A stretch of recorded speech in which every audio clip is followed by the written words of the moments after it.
une fille met son doigt dans une poêle à frire à 500 degrés Celsius. Lorsqu'elle l'a retiré, il était à peu près à point. Elle enveloppe soigneusement ses doigts dans une gaze, s'attendant à ce que ses doigts deviennent lisses et tendres. Mais une semaine plus tard, les doigts sont devenus ridés. Dora est dévastée. Mais elle s'est ensuite rendue compte que les doigts de sa sœur ressemblaient à ceux d'une adolescente. Il s'est avéré que sa sœur se léchait les doigts depuis qu'elle était toute petite. Dora a poussé le doigt de sa sœur dans le trou, et l'homme à l'extérieur ne pouvait pas attendre. L'homme était un roi et n'aimait rien de plus qu'une belle femme. Un jour, il entendit une belle chanson. Il la suivit comme si son âme avait été séduite. Mais il ne vit que le dos d'une jeune fille. Pour que la jeune fille ne soit pas surprise, il ordonna à ses soldats de lui envoyer les plus beaux bijoux. Mais la maison n'était pas habitée par une jeune fille, mais par deux pauvres vieilles femmes. Lorsque Dora et sa sœur reçurent les bijoux, elles eurent l'impression de rêver. Elles les portèrent au cou et se regardèrent longtemps dans le miroir.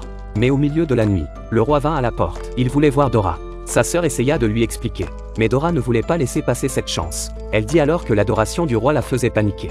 Elle voulait aller doucement. Une semaine plus tard, au même endroit, Dora lui offrait un de ses doigts. Et de plus en plus par la suite, le roi trouva que c'était une nouvelle façon de jouer. Il retourna donc sur ses pas et attendit. C'est ainsi qu'est née la scène du début de la vidéo. Le roi a sucé goulûment un doigt, mais ce n'était pas suffisant pour lui. Une femme de 80 ans se colle la peau, juste pour être aimée par le roi. Le roi a promis à Dora d'éteindre toutes les bougies dès qu'elle arriverait. C'est ainsi qu'ils passèrent tous les deux une nuit merveilleuse. Mais le roi ne put résister à l'envie de voir le visage de Dora. Il découvrit avec horreur que la personne qui avait dormi à côté de lui la nuit dernière était une femme. C'était une femme de 80 ans. Le roi ordonne à ses soldats de jeter Dora avec les draps. Heureusement, elle n'est pas tombée mortellement. Au contraire, elle s'est prise dans une branche d'arbre et ne pouvait plus bouger. Une sorcière qui passait par là la vit et éclata de rire. Apparemment, elle connaissait l'histoire de la vie de Dora. La sorcière utilisa sa magie pour la faire descendre. Elle décida de l'aider. La sorcière prit Dora dans ses bras et lui fit manger son propre lait. Comme une enfant, elle lui dit que tout passera. Et alors, quelque chose de magique se produisit. La peau de Dora devint lentement lisse. Elle devint vraiment une belle jeune fille de 18 ans. Un jour, le roi est parti à la chasse. Il a trouvé une fille nue dans les bois. Elle était si belle qu'il ne pouvait pas la quitter des yeux. Le roi a ramené la fille dans son château et en fit sa reine.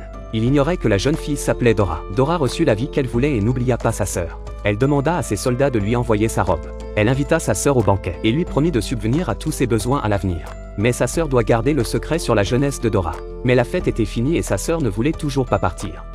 Le roi ne pouvait pas imaginer. Il ne se doutait pas qu'il passerait la nuit avec une femme de 80 ans. Il ordonne à ses soldats de jeter la femme hors du château. De très mauvaise humeur, le roi est allé chasser dans la forêt. Il y trouve une jeune fille inconsciente. Le roi ramena la jeune fille au château. Il ne savait pas que c'était Dora qui l'avait jetée dehors. Dora ne se souvenait plus comment elle était devenue belle. Elle dit à sa sœur qui elle était. Elle lui promit de l'aider à vivre une vie riche. Mais sa sœur voulait être belle.